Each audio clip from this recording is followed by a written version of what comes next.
All right, joining me now in studio, I've got my pal from Medium Baby Niagara. He is a part of putting on an amazing festival happening at Brock coming up later in 2025. Well, I guess early 2025. It's Kirk Danuco, everybody. Promoter to the stars, at least here in Niagara. Kirk, how's it going, buddy? It's great. How you doing, John? Thank you so much for having me, man. Happy to have you, brother. I mean, it's been an exciting week, a busy week. You announced the lineup for Vertigo Music Festival, which this is the second Vertigo, correct? Yep, the second year. Yep. So, with Vertigo, how did it all kind of come about? Because you've been promoting shows over the last couple years here in Niagara. But putting on a show versus putting on a full all-day festival at a university is two very different things. Yeah. So, I mean, the idea for Vertigo originally came about with, Single Mothers last year was the original headliner. But last year when I set this up, I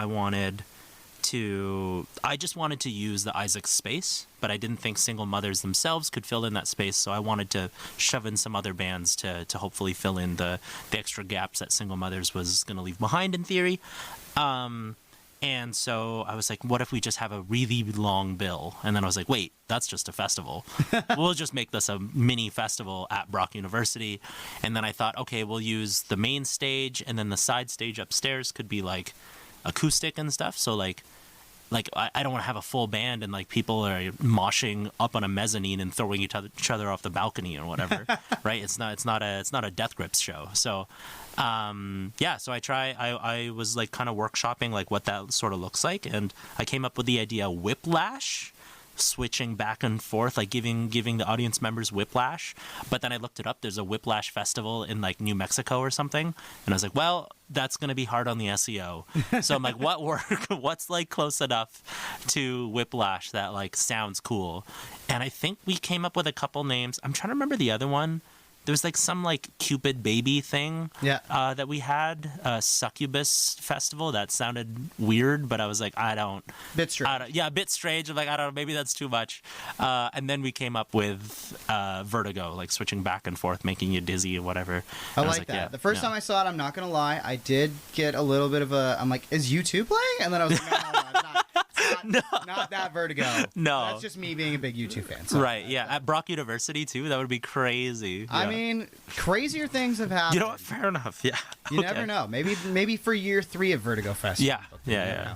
I do want to ask, because we've talked about the fact that this is at Isaac's at Brock University. Yeah. Now, this is not necessarily a university festival. This is not necessarily like, hey, this is for the kids. This is for anybody who's a fan of not just local rock and roll and local bands here in Niagara, but just anybody who is a fan of music and fan of festivals can come and experience this, right? Yeah, 100%. Yeah, and the idea was to so I started a club at Brock back in my day, which was meant to connect the downtown scene and the Brock University. And that's sort of the same thing that I'm trying to do here, where it's like Brock University students will show up, hopefully, at the event. And then, of course, people from downtown and beyond will be showing up at the event as well. And it's like, now you have people cross-pollinating the scene, where it's like university students didn't know that this was happening. Perfect. Now I'm engaging with the local community, and then people from the local community are engaging with Brock University, where like that doesn't usually happen, and especially not in like the rock and roll scene, right? How many rock and roll people do you know that are going to Brock University to mosh? Like that's not really, that doesn't happen very often, right? I had a couple times where I went to shows after the fact at Isaac's, because Isaac's is actually a really great space for shows. Yeah. It's kind of one of those sneaky venues where every once in a while you hear about a band. Like, I'm trying to remember who I've seen there. I feel like I saw Colorado there. Right. I'm not sure. I'm sure I crashed like a Frosh Week performance or two back in the Ex Ambassadors, I think, played there back in the day, and I saw Always back in the day. Yes. Yeah, I think that was a fun Always one. show too, actually. Yeah. But yeah, no, it's a great space. It's an awesome space. I love that it's 2 stages, like you say. Mm-hmm. That is returning this year. Yep. Great lineup as well, headlined by the Dirty Nil, of course, who we love in Southern Ontario. They're more of a Hamilton band, though, and you really do a great job of making a focus on Niagara bands, and I think Vertigo is a great balance of that. So how did the effort to book Niagara versus outside Niagara for a festival. How did that all work for you? Right. Yeah. Sorry. It first started with getting the nil, obviously. I needed to make sure that I had a solid headliner that could fill the space in and of themselves. And then I wanted to see what we could do to lift up the scene and stuff. Maggot Pizza is opening the whole show. They're amazing, first of all. They're like high school kids, aren't they? Yeah, like I think one of them's still in high school. I will be perfectly honest, I don't remember exactly what age, but they're so close to like 19, 20 sort of thing. But they're amazing. I actually didn't even know the one dude had a 6-string bass. I was just like, wow, that's a really weird guitar. So Maggot Pizza, amazing. Sunshine Express, also they've been sort of changing their sound and stuff and getting a little bit more harder and fun. But I think on the main stage, those are the only 2 local bands. I think there were 1 or 2 that I was also reaching out to that I wanted to shove onto them, but unfortunately it didn't work out. I wanted to lift up the local scene while also bringing in new talent and like having bands that in and of themselves people want to see, as well as, like I said, bringing in the local talent. The main stage, the side stage, has a lot more local talent. Minuscule, one of my personal favorite bands in the local scene. I love what Laurel Minnis has to say in her music. And then, of course, we have like Lydia Steven that's going to be opening up the side stage as well to local. I think Lydia technically just moved to Hamilton, but like we're ignore that. Yeah. It's all it's all close. Yeah. I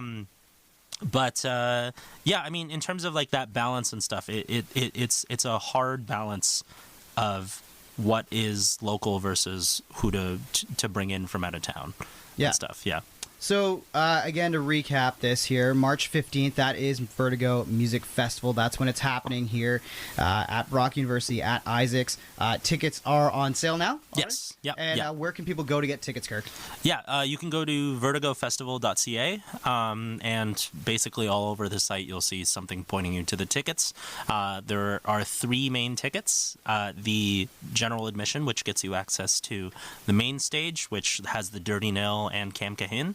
And then the side stage, which has Laurel Minnis and Lauren Dillon on the main side stage, which is the mezzanine up in Isaacs. I think a lot of people are a little bit confused about the side stage. You can hear both stages, no matter where you go. Stage. Yeah, so you're not completely missing out on the festival if you buy the main stage or the side stage ticket. It's just that if you want to mosh, you're not gonna mosh. Hopefully, up in the mezzanine. And if you want to chill out, sit on a couch and like vibe to some like really chill, beautiful music and do some collage, you're not going to be able to do that with the main stage tickets. So the intended festival experience is with the third ticket, the combo ticket with the both of them, which gives you, I think it's a $10 or $15 discount. So I mean, might save a little cash, girl math it, you know? Yeah, exactly. It works, yeah. I like that. Multiple ticket options. Like I say, this is a festival that's inclusive for everyone. And if anybody wants a taste of it, you guys have a vendor market, I think, next Saturday, too, as well, right? Yeah. Next Friday, November the 15th. Yep. Awesome. It'll be at the Market Square. And, yeah, I think we have like 40-plus vendors and 5 musical acts. I think we were switching between 5 and 6. We have 5 musical acts, and we're actually just announcing that today, like all the artists and stuff. So this is perfect timing. Awesome. Yeah. Well, thanks for coming by, Kirk. Thank you for working so hard to not just put on this awesome festival, but all the work you do to put on shows. Obviously, we've got a big one tonight as well. Neon Cowboy. We've got Cazador, Luna Pier, and my band Green White Checkered down at the Warehouse. That is a Medium Baby show booked by yourself. So thanks for doing this. Thanks for coming by. Thanks for all you do for Niagara and the rock and roll scene here and music scene in general. So check out Medium Baby Niagara. Check out Vertigo Festival. Grab your tickets now, and I will see you in the pit moshing to the Dirty Nil.